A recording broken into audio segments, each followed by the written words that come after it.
തന്റെ ജേട്ടൻ തന്നെ കൊല്ലാൻ ഒട്ടകത്തിന്റെ തോളല് കൊണ്ടടിക്കാൻ വരുമ്പോ, പ്രിയപ്പെട്ട ജേട്ടാ, നിങ്ങൾ എന്നെ കൊല്ലാമെന്നാലും നിങ്ങളോട് ഞാൻ തിരിച്ചൊന്നും പറയില്ല. അതെനിക്ക് നിങ്ങളോട് തിരിച്ചു ചെയ്യാൻ അറിയാത്തത് കൊണ്ടല്ല, തിരിച്ചു ചെയ്യാൻ എന്റെ കൈക്ക് ആരോഗ്യമില്ലാത്തിട്ടല്ല, ഈ പറയുന്നത് പോലെ തിരിച്ചു പറയാൻ അനുജന് കഴിയാത്തത് കൊണ്ടല്ല. പക്ഷേ ഇന്നി അഖാഫുല്ലാഹ റബ്ബൽ ആലമീൻ, എന്റെ പ്രിയപ്പെട്ട ചേട്ടാ, എനിക്ക് എന്റെ റബ്ബിനെ പേടിയോ.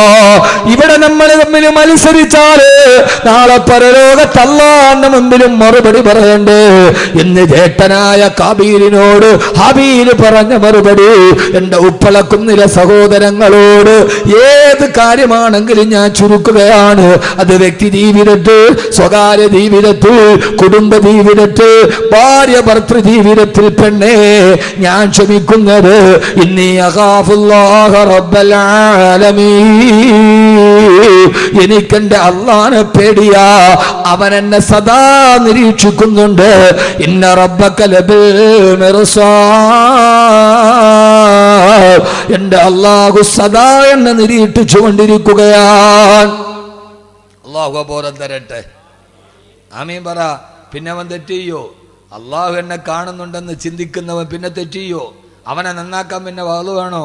അവനെ നന്നാക്കാൻ പിന്നെ ഉസ്താദ് വേണോ? അവനെ നന്നാക്കാൻ അവൻ തന്നെ മതി. അതുകൊണ്ട് ഈ 3 ചിന്ത പെണ്ണുങ്ങളെ, സഹോദരിമാരെ, അഹമ്മദ് കബീർ വാക്കവി ഒന്നും പറഞ്ഞില്ലെന്ന പരാതി വേണ്ട. എൻ്റെ റബ്ബ് എന്നെ കാണുന്നുണ്ടെന്നുള്ള ബോധം, ചിന്ത മനസ്സിലുണ്ടാവുക. 1. ഇപ്പം എത്രണ്ണം പറഞ്ഞേ? 1. ഇനി അടുത്തേടാ 1 കഴിഞ്ഞാൽ പിന്നെ എത്രയാ? അങ്ങനെ പറ. 2. എന്നാലും ഉറക്കം പോവും. ചുമ്മാ ഇരുന്ന് കേൾക്കാൻ എനിക്ക് അത് താല്പര്യമില്ല. ഞാൻ ഇങ്ങനെയൊക്കെയാണ്. അടുത്തത് 2.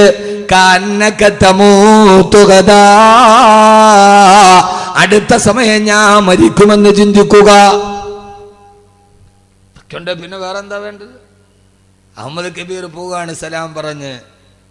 എൻ്റെയും നിങ്ങളുടെയും ചിന്ത, പറഞ്ഞവൻ്റെയും കേട്ടവൻ്റെയും ചിന്ത, അടുത്ത നിമിഷം ഞാൻ മരിക്കും. ഇതെൻ്റെ അവസാനത്തെ ഇശാ നിസ്കാരമാണ്. നാളത്തെ ഇശായ്ക്ക് ഞാൻ ഉണ്ടാവില്ല. അന്നത്തെ ഇശായ്ക്ക് എന്ത് തക്കവയായിരിക്കും? പടച്ചോനെ, ഇതെൻ്റെ അവസാനത്തെ സുബഹിയാണ്. ഞാൻ അടുത്ത സുബഹിക്ക് ഞാൻ ഉണ്ടാവില്ല. ആ സുബഹി എത്ര മനസാന്നിധ്യത്തോടെ നമ്മൾ നിർവഹിക്കും? അള്ളാഹു തൗഫീക്ക് നൽകട്ടെ. ആമീൻ പറ. ഞാൻ അതിനെക്കുറിച്ച് ഇന്നലെ സിറാജുദ്ദീൻ ഖാസിമി മരണമൊക്കെ പറഞ്ഞില്ലേ? ഇല്ലേ? പറഞ്ഞില്ലേ? അപ്പൊ പിന്നെ ഇനി ഞാൻ പറയണ്ടല്ല? ഞാൻ പറയണോ? വേണ്ട. വേണ്ടല്ലോ? വേണോ? ചുമ്മാ വേണ്ടെന്ന് പറ. പിന്നെ വേണോന്ന് പറഞ്ഞാൽ അങ്ങനെ ഒരു കണ്ണിച്ചോരയില്ലല്ലോ. എന്താ അബ്ദുൽ ഖാർ ഇങ്ങനെ ഇവര്? എൻ്റെ പഴയകാല സുഹൃത്താ, കണ്ടിട്ട് ഒത്തിരി ആളെ ഇപ്പോഴാ കാണും. ഇപ്പൊ കണ്ടപ്പോ ക്യാമറ. അല്ലാഹു ബറക്കത്ത് ചെയ്യട്ടെ. അള്ളാഹു പ്രയാസങ്ങളൊക്കെ മാറ്റിത്തരട്ടെ. ഭാര്യ മക്കൾക്ക് സുഖം തന്നെ. ഈ പണ്ടൊക്കെ സമയം ഉണ്ടായിരുന്നു. ഇപ്പൊ സമയമില്ലാത്തതുകൊണ്ട് ആരെയും അങ്ങനെ കാണാൻ പറ്റില്ല. അപ്പൊ അവര് പറയും ഇയാളൊക്കെ വലിയ ആളായി പോയെന്ന്. അങ്ങനെയല്ല, മനസ്സിലുണ്ട്. ഇപ്പം 3-4 വർഷമായി കണ്ടിട്ടല്ലേ. ഇപ്പൊ കണ്ടോ, എൻ്റെ മനസ്സിൽ പേരോർമ്മയുണ്ടല്ലോ. അതാണ്. അള്ളാഹു സ്വീകരിക്കട്ടെ. അതുകൊണ്ട് മരണത്തെക്കുറിച്ച് ഇന്നലെ നന്നായിട്ട് കേട്ടു. ഞാൻ 2 വരി കവിത പാടിത്തരാം. 2 വരി കവിത. ഒരറബി കവിയുടെ 2 വരി കവിത. അത് മാത്രം മതി, വേറെ ഒന്നും വേണ്ട. വേറെ കവിതയൊന്നുമല്ല. അറബി കവി വാഴ്ത്തപ്പെടട്ടെ. അദ്ദേഹത്തിന്റെ 2 വരി കവിത. ആ കവിത മതി മരണത്തെ കുറിച്ച് ജീവിതത്തിൽ ചിന്ത വരാൻ. ഹലക്കൽ മുദാവി വൽ മുദാവാ വല്ലദി ജലബദ്ദവാബാഹു വൽ മുസ്തരി. അറബി കവി പാടിത്തരികയാണ്. ഹലക്കൽ മുദാവി വൽ മുദാവാ വല്ലദി ജലബദ്ദവാബാഹു വൽ മുസ്തരി. ഹലക്കൽ മുദാവി, ചികിത്സിച്ച ഡോക്ടറും മരിച്ചു. വൽ മുദാവാ, ചികിത്സിക്കപ്പെട്ട രോഗിയും മരിച്ചു. അല്ലദീ ജലബദ്ദവാ, ഇവർക്കും മരുന്ന് കൊണ്ടുവന്ന മെഡിക്കൽ റെപ്പ് മരിച്ചുപോയി. വബാഹു, ഈ മരുന്ന് വാങ്ങാൻ വന്ന കൂട്ടിരിപ്പുകാരനും, വബാഹു, ഇതിനെ വിൽക്കാൻ വിട്ട ഫാർമസിക്കാരനും മരിച്ചില്ലയോ? വൽ മുസ്തരി, അത് വാങ്ങിക്കാമെന്ന കൂട്ടിരിപ്പുകാരനും മരിച്ചില്ലയോ? ഇനി ആരാണ് മരിക്കാനുള്ളത്? ചികിത്സിച്ച ഡോക്ടർ മരിച്ചു, രോഗിയും മരിച്ചു, ഈ രോഗത്തിൽ ഡോക്ടർക്ക് മരുന്ന് കൊണ്ടുവന്ന മെഡിക്കൽ റിപ്പും മരിച്ചു. വബാഹു, ഈ മരുന്ന് വിറ്റ മെഡിക്കൽ സ്റ്റോറുകാരനും മരിച്ചു. വൽമുസ്തരി, വാങ്ങിക്കാമെന്ന കൂട്ടിരിപ്പുകാരനും മരിച്ചു. മരുന്ന് കൊണ്ടൊരാൾ മരണത്തിൽ നിന്ന് രക്ഷപ്പെടുമായിരുന്നെങ്കിൽ രക്ഷപ്പെടേണ്ടത് ഫാർമസിക്കാരനല്ലേ? അവന്റെ അലമാരയിൽ ഇരിക്കാത്ത ഏതു മരുന്നാണുള്ളത്? എന്നിട്ടും മെഡിക്കൽ സ്റ്റോർ മുതലാളി മരിച്ചു പോയില്ലേ? പിന്നെ എങ്ങനെയാണ് സഹോദരങ്ങളെ മരണത്തിൽ നിന്നൊരാൾ രക്ഷപ്പെട്ടു പോവുക? അറബി കവിയുടെ ഈ വാക്ക് വാഴ്ത്തപ്പെടട്ടെ. ഹലക്കൽ മുദാവി വൽ മുദാവാ വല്ലദീ ജലബദ്ദവാബാഹു വൽ മുസ്തരീ. ഈ മരണത്തെ കുറിച്ച് ഓർമ്മിക്കുക. അല്ലാഹു തൗഫീഖ് നൽകി അനുഗ്രഹിക്കുമാറാകട്ടെ. ഏത് സമയത്തും മരണത്തെ ഓർമ്മിക്കുക. നമ്മുടെ വീട്ടിൽ മാറ്റമുണ്ടാകാൻ ഒരു ചെറിയ കാര്യം നിങ്ങൾക്ക് ഞാൻ പറഞ്ഞു തരാം. വീട്ടിലെ ഭർത്താവ് നന്നാവും, ഭാര്യ നന്നാവും, വീട്ടിലെ പെൺമക്കൾ നല്ലവരാകും, അവര് നിന്നെ ഹറാമ് ചെയ്യില്ല. ഒരു ചെറിയ കാര്യം നിങ്ങൾ ചെയ്താൽ മതി, നിങ്ങളുടെ വീട്ടിൽ അനിവാര്യമായ മാറ്റമുണ്ടാവും. ആ ഒരു ചെറിയ കാര്യം ഈ വിനീതം പറഞ്ഞു തരാം. ഇൻഷാ അല്ലാഹ് നിങ്ങൾ ചെയ്യുമല്ലോ, ചെയ്യില്ലേ? ഉറക്കെ ഇൻഷാ അല്ലാഹ് പറ. നിങ്ങൾ എന്തിട്ട് മനുഷ്യന്മാരാകുള്ളൂ? നിങ്ങൾ ഉറക്കെ പറ. നിങ്ങൾ പൈസ തരണ്ട, 1 ലക്ഷം നിങ്ങൾ തരണ്ട. ഏറെ വന്നാൽ ഒരു 250 രൂപ മുടക്കിയാൽ മതി. എത്ര വകല് പറഞ്ഞാൽ നന്നാവാത്തവര് നന്നാവും. അതിനെന്ത് ചെയ്യണമെന്നറിയോ? വൈകുന്നേരം ഇശാ നമസ്കാരം കഴിഞ്ഞ് വീട്ടിൽ പോകുമ്പോ എല്ലാവരും ഒരുമിച്ചിരുന്ന് ഭക്ഷണം കഴിച്ചു. ആ ഭക്ഷണമൊക്കെ കഴിച്ചിട്ട് കയ്യും കഴുകിയിട്ട് ഓരോരുത്തർ അവരവരുടെ കിടക്കറയിലേക്ക് പോകുന്നതിന് മുമ്പ് വീടിന്റെ മേശയ്ക്ക് ചുറ്റും എല്ലാവരും ഒരുമിച്ചിരിക്കണം. എന്നിട്ട് മകളോട് പറയണം, പൊന്നുമോളെ ഒരു പാട്ട് പാട്, പൊന്നുമോളെ ഒരു പാട്ട് പാട്. മോളെ കൊണ്ടൊരു പാട്ട് പാടിപ്പിച്ചാൽ മതി, നന്നാവും. അല്ലെ മോനോട് പറയണം, മോനെ ഒരു പാട്ട് പാട്, ആ നാട് മുഴുവൻ നന്നാവും, വീട് മുഴുവൻ നന്നാവും. നിങ്ങൾ എന്നെ അന്തം വിട്ട് നോക്കണല്ലോ മനുഷ്യന്മാരെ. പാട്ട് പാടി നന്നാക്കാനാ അറിഞ്ഞൂടെ? പാട്ട്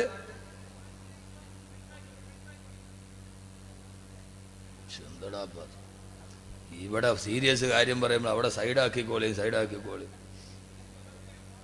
നീ ബേഞ്ഞ് കീഞ്ഞ് പോവാനുള്ളതിന് ഇവിടെ നോക്ക്.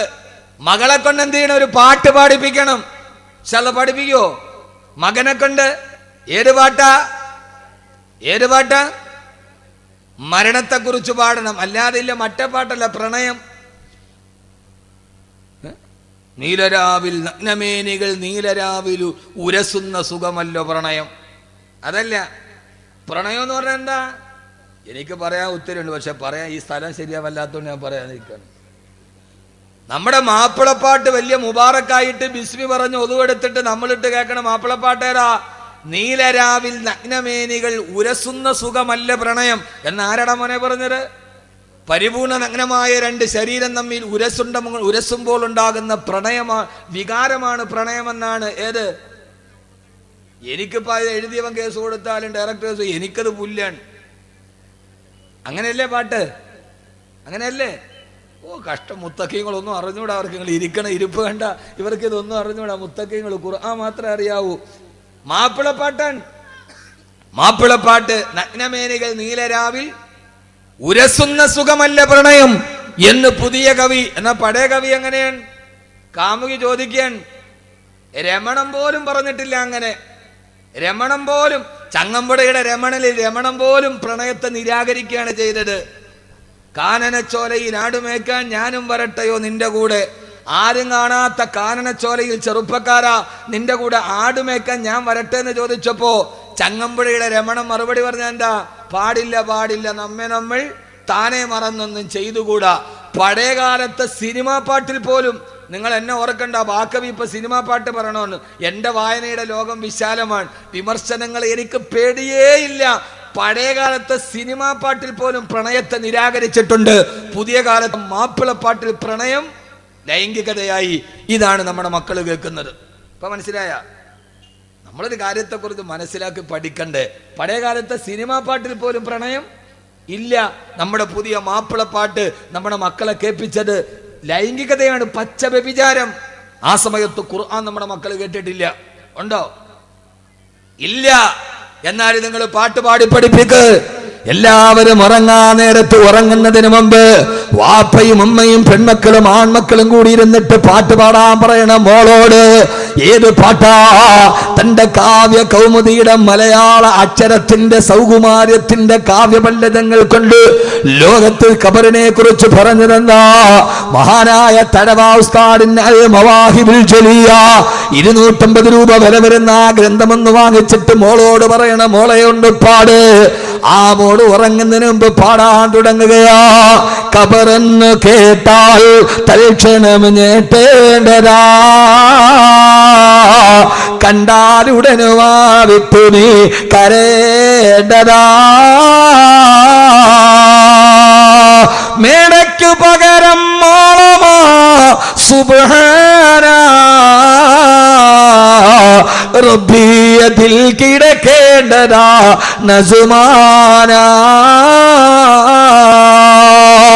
ആ മോള് പാടുകയാണ്, ഉപ്പ ഉമ്മ സഹോദര കേൾക്കണേ, ഖബറെന്ന് പറയുന്നത് ഒരു ഭയങ്കര വീടാണ്.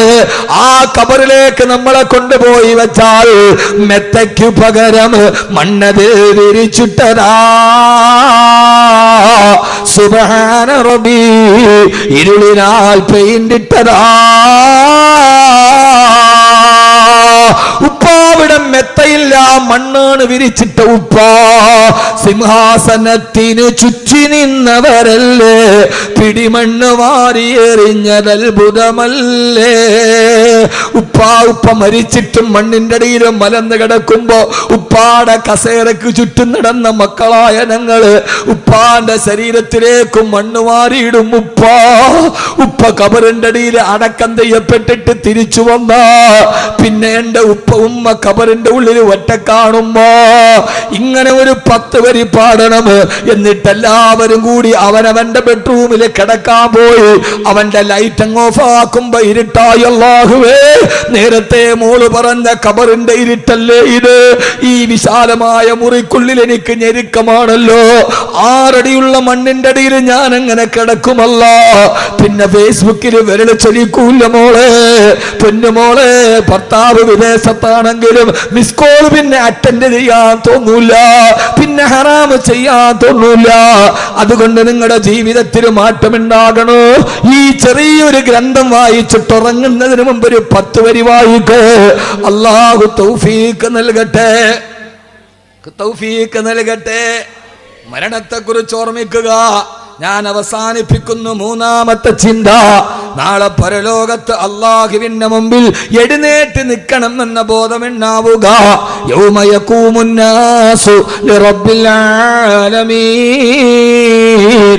സർവലോക രക്ഷിതാവിന്റെ മുമ്പിൽ എഴുന്നേറ്റ് നിന്ന് എന്റെ ജീവിതത്തെ കുറിച്ച് ഞാൻ കണക്ക് പറയേണ്ടവനാണ്, ഞാൻ കണക്ക് പറയേണ്ടവളാണ് എന്ന ബോധ്യത്തോടെ ഓരോ ദിവസവും മുന്നോട്ട് നീങ്ങുക. അല്ലാഹു തൗഫീഖ് നൽകട്ടെ, അല്ലാഹു തൗഫീഖ് നൽകട്ടെ, അല്ലാഹു തൗഫീഖ് നൽകട്ടെ.